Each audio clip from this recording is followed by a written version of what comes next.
Merci, Monsieur le Président, de m'accorder le privilège de faire mon premier usage de ce pupitre. Une loi, chers collègues, Monsieur le Ministre, sur la biodiversité est à n'en point douter, la biosécurité, est à n'en point douter un levier fondamental dans l'accomplissement de la mission protectrice de l'État. En effet, ce que les citoyens attendent au premier chef de l'État, c'est qu'il les protège. C'est la raison d'être primordiale de l'État depuis sa conception philosophique originelle par Jean-Jacques Rousseau et autres Thomas Hobbes jusqu'à nos jours. Mais force est de constater que notre pays est le paradis du faux. Le génie du mal a franchi toutes les limites. Même l'eau minérale est désormais fausse. Résultat des courses, tous autant que nous sommes exposés aux maladies chroniques de toutes sortes, liées aux toxines incontrôlées contenues dans les produits alimentaires, ménagers ou industriels que nous consommons. De quoi on parle au juste? On parle d'oligo-éléments, de particules fines industrielles, de leur usage anarchique dans la coloration des aliments, l'amélioration de leurs propriétés gustatives, leur conservation ou leur emballage direct.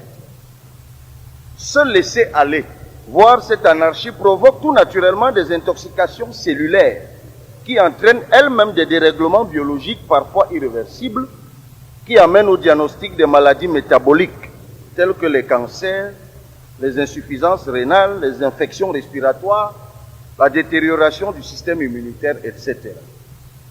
Il y a quelques années, chers collègues, notre société était familière des maladies infectieuses dues aux microbes.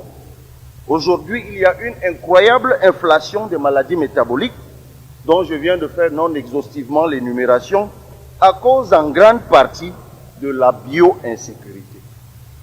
C'est pourquoi cette loi, Monsieur le Ministre, est revêtue à mes yeux d'une importance particulièrement élevée. De cette loi, parlons-en.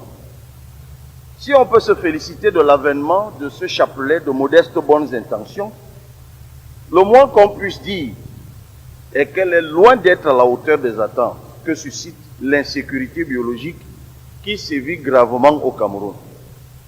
Alors que la loi, de l'aveu que vous avez fait aux collègues de la commission dédiée, affiche des ambitions de codification à droit constant par la mise en cohérence, et ce mot est dans le rapport, de textes épars, vous-même vous répondez par la suite au commissaire que la loi ne vise que quelques aspects de la biosécurité.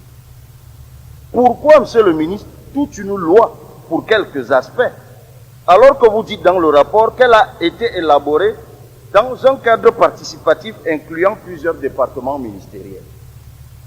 Monsieur le Ministre, je suis étonné qu'à l'article 3, qui énumère les principes directeurs applicables en matière de biosécurité, qu'il ne figure nulle part le principe pollueur-payeur et le principe de coopération régionale et sous-régionale. Est-ce un oubli ou bien c'est fait de façon délibérée? Et ne nous dites surtout pas que parce que le principe pollueur-payeur est dans la loi de 96 sur la protection de l'environnement, car dans les deux cas, ça n'a pas d'implication identique. Dans le registre des définitions, vous définissiez les OVM. Vous ne définissez pas les OGM.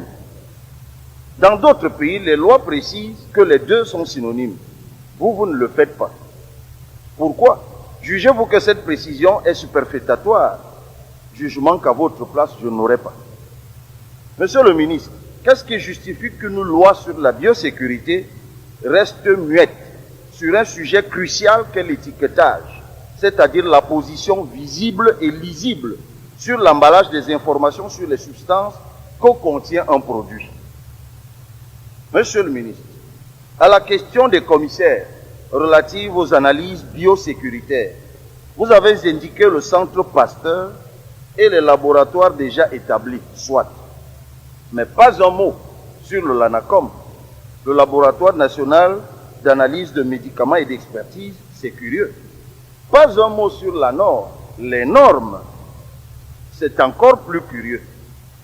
Pas un mot de votre bouche, et même dans la loi au sujet du guide national de biosécurité et de biosécurité en laboratoire, texte qui a été validé en 2018 par le ministre de la Santé. D'ailleurs, quelle est la place que vous donnez à ce guide que votre loi ignore dans la hiérarchie des normes biosécuritaires? La dernière, monsieur le ministre, c'est pour la route. L'article 43 dispose, je cite, est puni d'un emprisonnement de 5 ans à 10 ans et d'une amende de 10 millions à 20 millions toute personne qui, je souligne, sans motif valable, possède, utilise ou consomme sur le territoire national un produit interdit. Ça veut dire qu'il peut y avoir un motif valable de consommer un produit interdit. Pouvez-vous, monsieur le ministre, nous éclairer, nous les parlementaires, donner nous-mêmes un exemple d'un seul motif valable de consommation d'un produit interdit? Et vraiment, cette fois, c'est pour la route. Monsieur le ministre, le 17 février 2025, il y a un peu plus d'un mois, sur une chaîne de télévision, le ministre de la Santé disait que, selon le rapport du LANACOM, cette fiole que j'ai entre les mains était impropre, en tout cas son contenu était impropre à la consommation. C'est le baume François que j'ai là entre mes mains. Et l'article 43 que je viens de lire dit que si c'est interdit, alors que je le consomme, je suis donc passible de 5 à 10 ans d'emprisonnement et de 10 millions à 20 millions de francs CFA d'amende. Irai-je donc en prison, monsieur le ministre, parce que j'ai entre les mains le baume François? Merci beaucoup.